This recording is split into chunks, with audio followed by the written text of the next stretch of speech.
the states right now, we're doing so well. We have 30 governors, and 53% of Americans live in a state where there's a Republican governor, a Republican state House, and a Republican state Senate majority. I'll ask you about that. You worked in the White House, you've run the party, you're now running a state leadership coalition trying to encourage that. Is that the future for your party?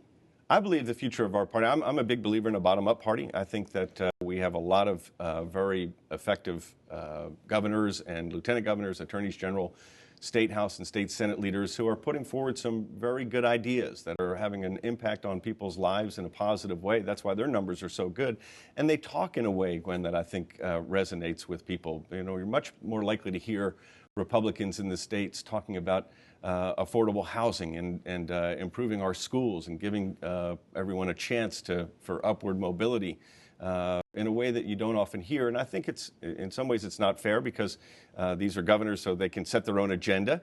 In Washington, we only have one branch of the legislative, or one chamber of the legislative branch. We're inherently in the position of saying no to what the president's proposing. But at the same time, I think it is helpful for folks in Washington, D.C., Republicans in Washington, D.C., to listen to how Republicans in the states are talking about these issues and embrace some of that language. Does Washington get in the way of that?